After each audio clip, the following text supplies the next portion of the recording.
So, you're a marketing apprentice, and that final assessment is just looming, isn't it? And do you ever find yourself wondering if the awesome campaigns you're running actually move the needle for the business? Well, you've hit on exactly what the K5 Knowledge Standard is all about. So let's dive in and completely demystify how your marketing work drives real, actual business growth. All right, to make this super clear, let's follow the journey of someone we'll call Jody. So Jody is a level 4 marketing executive apprentice working at a company called IBIS Stores. And look, she's fantastic at her job. Super creative, totally organized, but she's got this one big hurdle coming up. Yep, you guessed it. Her endpoint assessment, the EPA, is just around the corner.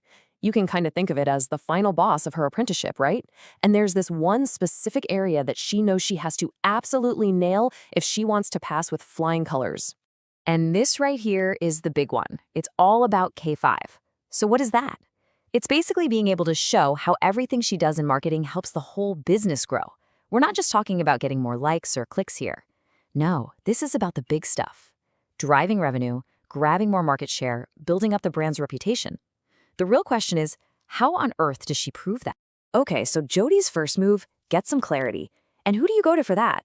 Well, the best person is usually your line manager, so she goes to see Riddle. The goal here is to figure out what K5 times actually means in the real world, right there at IBIS Stores. So Raytel kicks things off with the textbook definition, but let's break this down. K5 is really just the bridge. It connects all those daily marketing tasks you do to the company's huge overarching goals. Is the business trying to grow sales? Trying to break into a new market? K5 is the knowledge that proves your work is directly helping to make that happen. And then Riddle just nails it with this perfect example. She says something like, think about our big goal to expand in Europe. You know that targeted campaign you ran to build brand awareness over there? That's not just a little project, that's K5 in action. See? That connection between the campaign and the huge business goal, that's K5. All right, so now Jody gets it. She understands what K5 is. But how does she actually get better at it? How does she develop that knowledge? Well, for that, she turns to her mentor, Adam. Now, Adam is all about practical steps and having a clear plan. So let's see what he comes up with. And boom, Adam lays out this super clear 5-step journey. It's really logical when you see it. First, you have to actually understand the business objectives. What's the company trying to do? Then, step 2, you make sure your marketing strategy lines up with that. Step 3 is huge. You've got to track and measure how you're doing. 4 is about not working in a silo. You collaborate with other teams like sales. And finally, you take everything you've learned and start contributing to the long-term strategy. It's a perfect roadmap from just understanding to actually influencing. And here's the best part. These aren't just, abstract ideas. Adam points out to Jody that she's already using all the tools she needs to do this. I mean, think about it. The work you do every day in CRM systems like Salesforce, or analytics platforms like Google Analytics, or even project management tools like Asana. That's how you track performance and align your strategy. These tools are basically the engine that powers your K5 knowledge. Okay, so Jody's feeling pretty good. She knows what K5 is, and she has a plan to develop it. But there's one last crucial piece of the puzzle. How do you prove it? For this, she meets with her coach, Olivia, who is an absolute pro at helping people build a killer portfolio of evidence. And Olivia shows her this table, which is just incredibly helpful. The big takeaway here is that you need different kinds of evidence to paint the full picture for your assessor. For example, your campaign plan shows you were thinking about the business goals from the very beginning. Then a performance report proves you actually measured the results. See? And things like market research show you're thinking bigger, and meeting notes prove you're a team player. It all connects. But then Olivia makes a point that is so important, maybe the most important part of all this. Having the evidence is great, but your reflective statement, that's where the magic really happens. You absolutely have to connect the dots for the assessor. Don't just show them the report. Explain how your work led to that specific business goal being hit. You have to tell the story of your impact.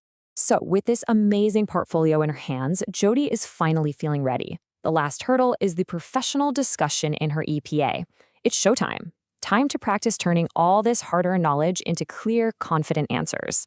So Olivia preps her with a question that you're almost guaranteed to hear in some form. It's a classic. Now, don't panic when you see this. It's not a trick question at all. It's basically a big, open invitation for you to show off everything you've learned about K5, using a real example from your portfolio. So take a second. How would you answer this?